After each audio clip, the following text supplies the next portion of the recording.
Here's what's so interesting about making collagen.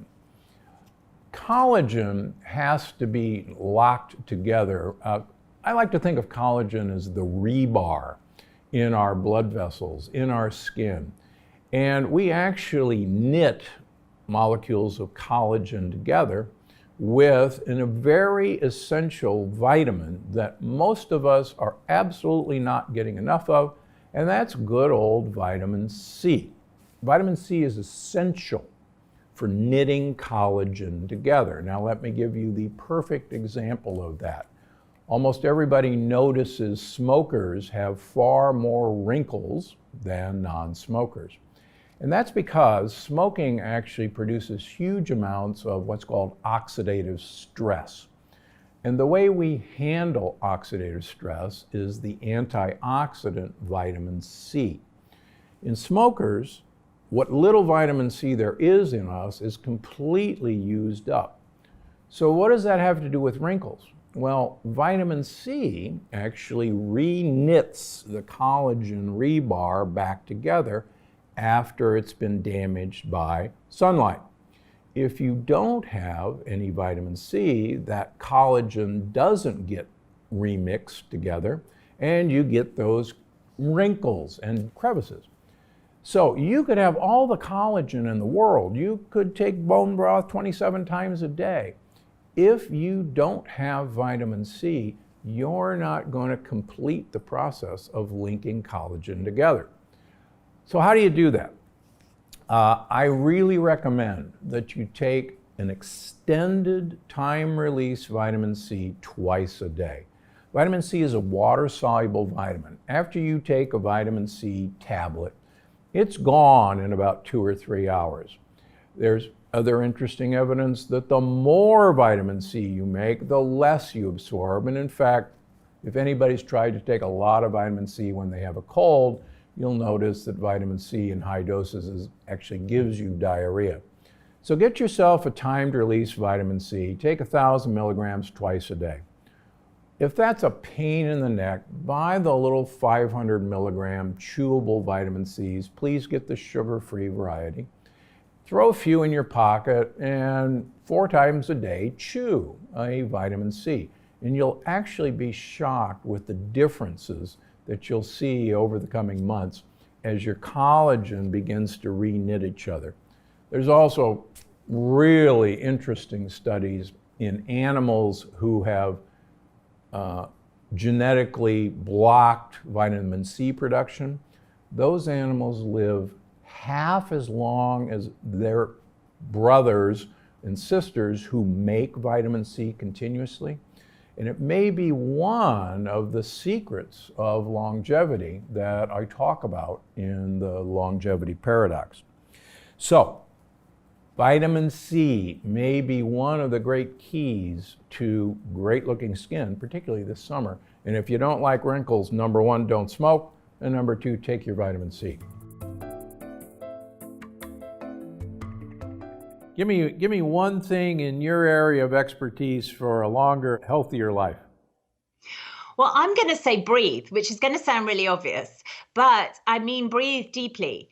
When I submitted my own body to science and found that my heart and my brain were going to resonance, the way I was doing that was that I was regulating my autonomic nervous system with my breath. And I was creating what in biofeedback they call heart rate variability, the ability of my heart to recover really quickly from stress and be variable. And we think of a heartbeat as being regular, but as you know, Dr. Gundry, a healthy heartbeat is adaptable. And so I realized I'd done that accidentally with my breath. But with my patients, what I teach them is to breathe regularly and deeply, particularly at moments of stress, so that they aren't taking their fight or flight response with them throughout the rest of the day. Yeah, I think that's very good advice. I wear a heart rate variability tracker, an Oura ring. Years ago, I was one of the principal investigators in a study of who needed to get an automatic defibrillator implanted to prevent a sudden cardiac arrest. And we actually looked at heart rate variability as a determinant of predicting dying from basically your heart stopping.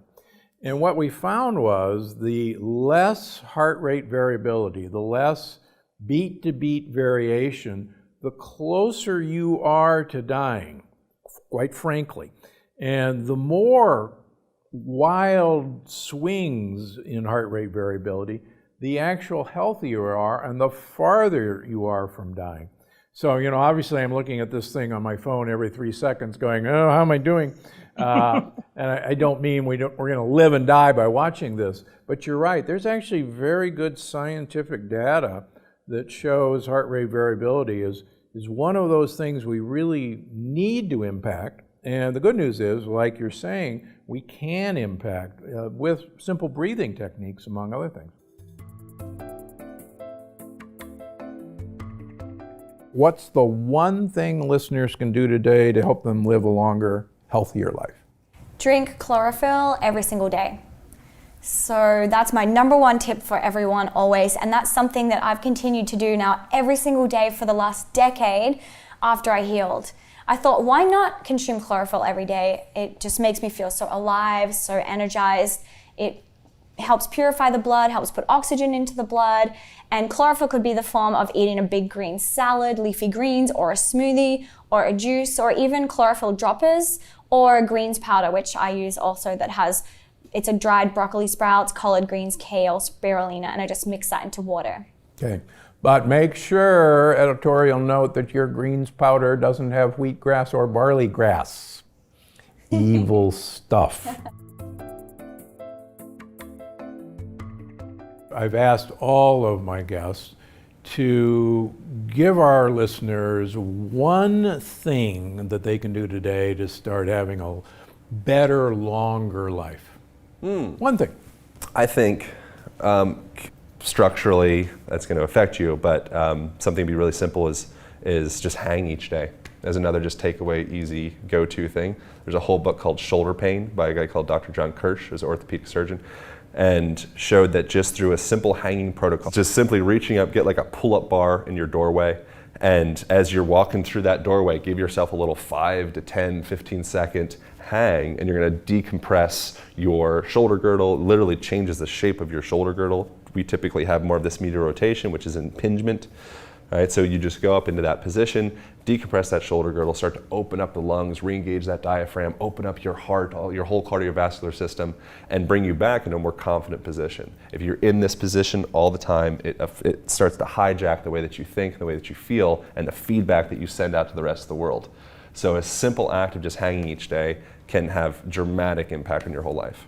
Believe it or not, I wrote about this for my thesis at Yale University.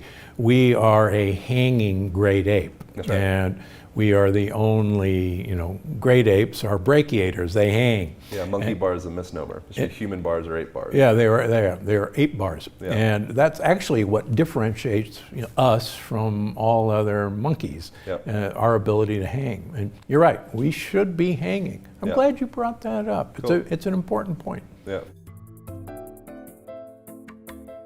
Are we to believe that really good choices for our health are having our foods sprayed with glyphosate, with Roundup, eating a lot of sugar, using artificial sweeteners, avoiding dietary fat? Are we to believe that? Well, that's what, major forces are at work to try to convince us are the right choices to make, and it's not true.